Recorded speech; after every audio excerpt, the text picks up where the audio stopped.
निर्मल बंग कह रहे हैं बाटा इंडिया खरीदना है भाई 1520 के टारगेट्स के लिए। एंजल ब्रोकिंग कह रहे हैं जुबिलेंट फूड वर्क्स खरीदना चाहिए 3140 के लक्ष्य के लिए।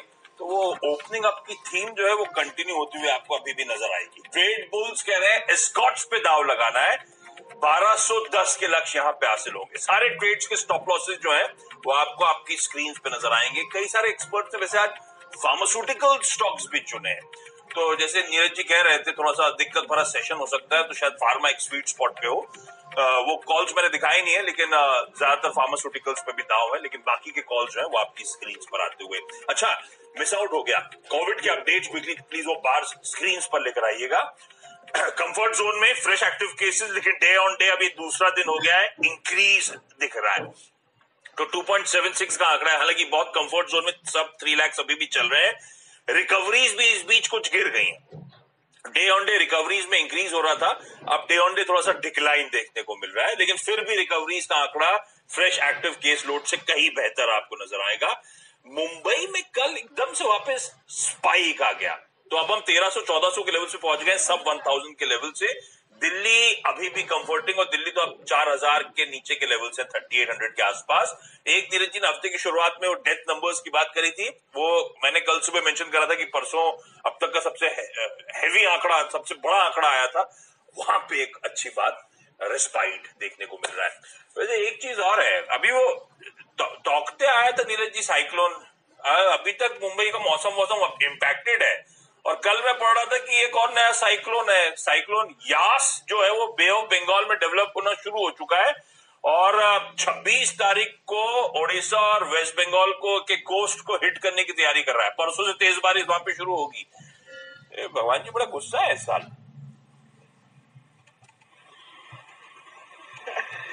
नहीं, इवन पूरे देश में आप देखिए, यूपी में बहुत बारिश हो रही 2 दिन से, तो आप कह सकते हैं कि प्री मानसून का मजा आपको अभी से मिल रहा है।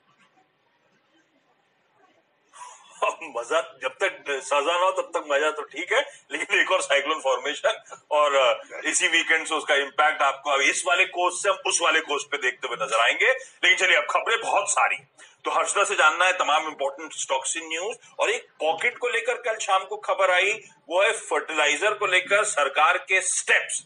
वो सब्सिडी बढ़ा दी है। लक्ष्मण जरा दिखाइएगा, स्क्रीन पे जुड़ चुके हैं। लक्ष्मण गुड मॉर्निंग, क्या किया सरकार ने कल?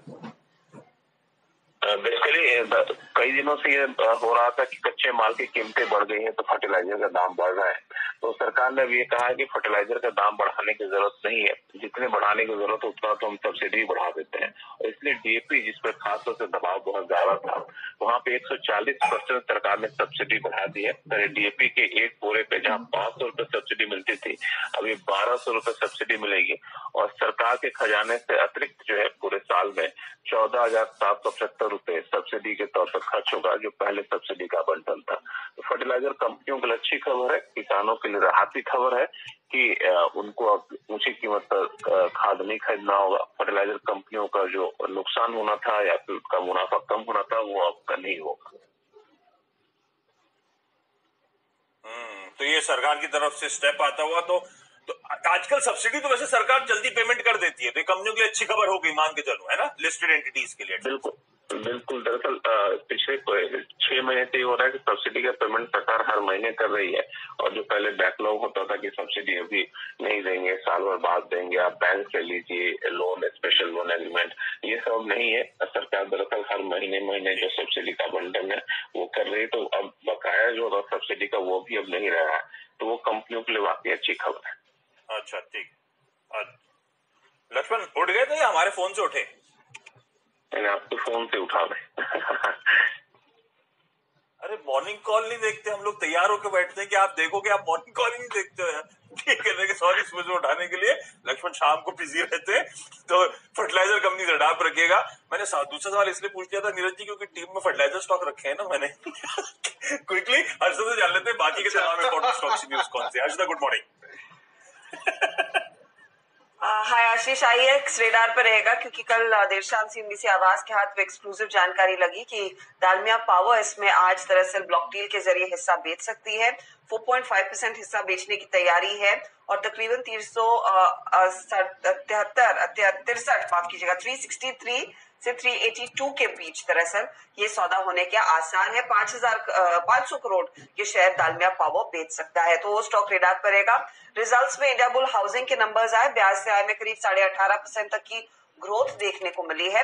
प्रॉफिटेबिलिटी में 100% का इजाफा, लेकिन एसेट क्वालिटी आप देखिए, ग्रॉस एनपीए में करीब 20 बेसिस पॉइंट का इजाफा है। 2.44% पर से बढ़कर 2.66% पर आए, और जो आपका नेट एनपीए वो 1.59% पर आया है। तो क्वार्टर ऑन क्वार्टर बेसिस पर एनपीए बढ़े हैं।